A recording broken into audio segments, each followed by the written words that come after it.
সৌরভ গাঙ্গুলি কয়েকদিন আগে আমাকে বলছিলেন যে উনি ভাত খান না, রুটিও খান না। আপনিও তো ভাত রুটি প্রায় 40 বছর খাচ্ছেন। 40 বছরে ভাত রুটি খেলাম না, 20 বছর খাই না। ইয়েলো গাঁজা খোড়া যেরকমের গাঁজা খেয়ে নিজেকে ওই রাজা মনে করে না, ঠিক তেমনি আমাদের পিসিমণি বাংলার মুখ্যমন্ত্রী তিনিও মিডিয়ার খপ্পরে পড়ে নিজেকে কি জানি কি মনে করছে, বলছে যে 20 বছর ভাত রুটি খায় না। 40 বছরে ভাত রুটি খেলাম না, 20 বছর খাই না। আসলে এরকম ভণ্ড আপনি সব জায়গাতে পাবেন, রাজনৈতিকভাবে আমি বলছি।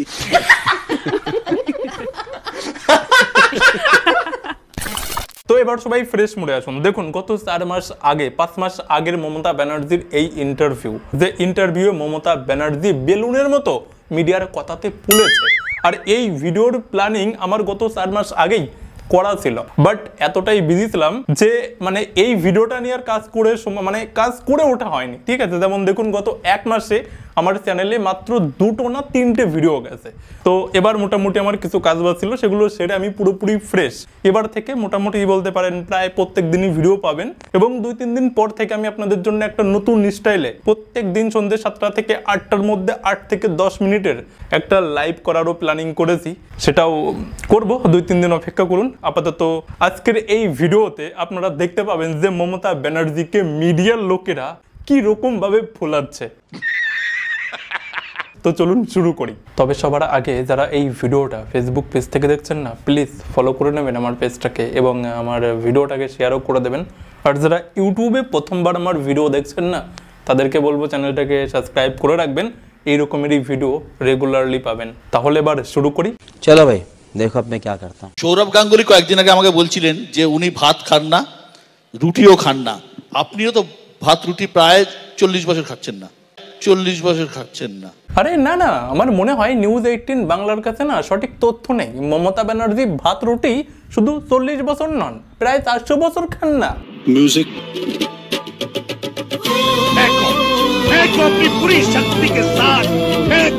দেখুন নিউজ 18 বাংলা বেলুন ফোলানোরও না একটা লিমিট থাকে, সেই লিমিটের বেশি হয়ে গেলে কি হয় জানেন তো, বুম।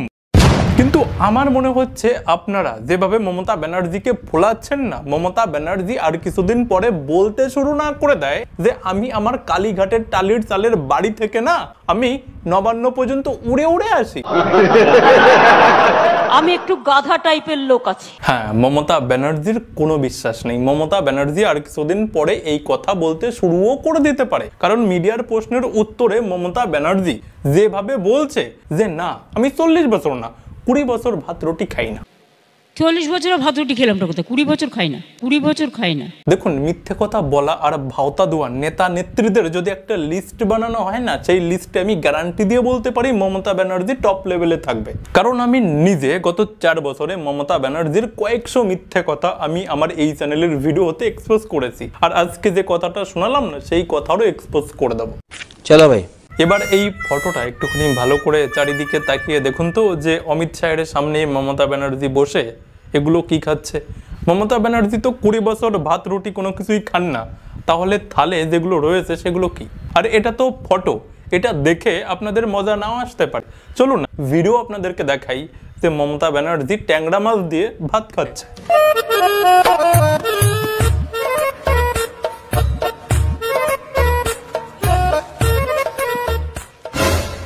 40 বছরে ভাত রুটি খেলাম না, 20 বছর খাই না। 20 বছর খাই না। না মানে আমি তো এটাই বুঝতে পারছি না যে আমি যদি সত্যি কথা বলে যদি মানুষের ভালোবাসা পাই, তাহলে আমার মিথ্যে কথা বলার কি প্রয়োজন আছে ভাই? সঠিক বলেছেন। এই প্রশ্নের উত্তরে যে উনি 20 বছর ভাত রুটি খান না, তাহলে কি খেয়ে বেঁচে আছে, এই প্রশ্ন যখন ওনাকে কাউন্টার করা হয় না, তখন দেখুন উনি কি বলছে। 20 বছর খান না, 20 বছর ভাত রুটি খান না, কি খান তাহলে? ডাল। বলবো কেন? ঠিকই তো, উনি বলবে কেন? কারণ উনি যা খায় সেটা বলার মতো আছে কি? আর এখন বলুন তো, বলার মতো আছে? বাংলার দিকে তাকিয়ে দেখুন তো, সেগুলো কি বলার মতো আছে? উনি মুখ দিয়ে সেগুলো বলতে পারে?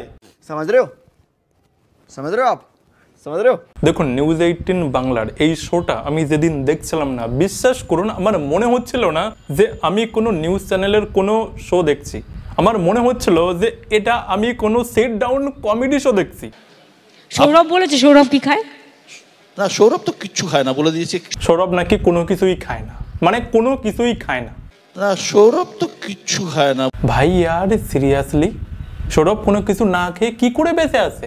ভাই লাখ লাখ মানুষ যে চ্যানেল দেখে, যে মেন শো, যে চ্যানেলের এটা মেন শো, টপ শো, যে শো এর সব থেকে টিআরপি সব থেকে বেশি, সেই শোয়ে এইরকম ভাবে কমেডি চলছে। এটা বলতে পারেন আমার দোষ, আমি একটু গাধা টাইপের লোক আছি। এবার আবার একজন ওখানে বসে থাকা অডিয়েন্স মমতা ব্যানার্জিকে প্রশ্ন করছে যে ম্যাডাম আপনি এত বয়সেও এত ফিট কি করে থাকেন? দেখুন মমতা ব্যানার্জি উত্তর দিতে দিতে কোন জায়গা যায়। মানে আপনি কিভাবে এত ফিট থাকেন ম্যাডাম? মানে এটা তো এই আমি ফিট কিনা আমি জানি না, ধন্যবাদ। বাট আমার যেটা ভালো লাগে সেটা হচ্ছে আমি মনে করি আমার কবিতাতেও লেখা আছে, অনেকে কবিতা আমার হাতের সামনেই আছে, যে আমি যখন হাঁটি আমার মাথা হাঁটি। এটা হচ্ছে প্রথম। এবার শুনতে থাকুন, মমতা ব্যানার্জি হাঁটলে মমতা ব্যানার্জির মাথাও হাঁটে। কেন? মমতা ব্যানার্জির মাথাতে আলাদা দুটো চারটে পা, আরে হাট, আলাদা দুটো চারটে পা লাগানো আছে নাকি? যে মমতা ব্যানার্জি হাঁটলে সেটা তাল মিলানোর জন্য মমতা ব্যানার্জির মাথার যে পা লাগানো আছে সেই পা গুলোও হাঁটে।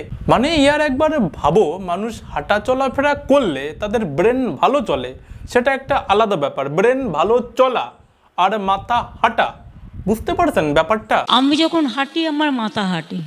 আমি একটু গাধা টাইপের লোক আছি। আর আমি যদি না হাঁটি আমার একটু ইরিটেশন হয়। হাঁটলে আমার মনটা শান্ত থাকে, আমার হৃদয়ের দরজাটা খোলা থাকে। হাঁটলে আমি পরিশ্রম বেশি করতে পারি, হাঁটলে আমি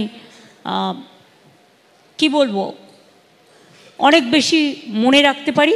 এত সময় যা বলে আসছিল ঠিক ছিল, যে হ্যাঁ হাঁটলে এসব হয়, মন ভালো থাকে, ফ্রেশ থাকা যায়, ওকে ঠিক আছে, এগুলো ঠিক ছিল। এবার দেখো আবার কি শুরু হচ্ছে। এবং হাঁটতে হাঁটতেই আমি কিন্তু যত কাজ করার করি, একদম। ফাইল সই করা থেকে শুরু করে, ফাইল দেখা থেকে শুরু করে, কোশ্চেন রিপ্লাই থেকে শুরু করে, লেখা থেকে শুরু করে, গান থেকে শুরু করে সব কিছু আমি হাঁটতে হাঁটতেই করি। সব কিছু মানে ব্যাপারটা বুঝুন, উনি যা কাজবাজ করে সব কাজবাজ উনি হাঁটতে হাঁটতেই করে, সব কিছু মানে ব্যাপারটা বুঝতে পারছেন? সব কিছু সব কিছু আমি হাঁটতে হাঁটতেই করি।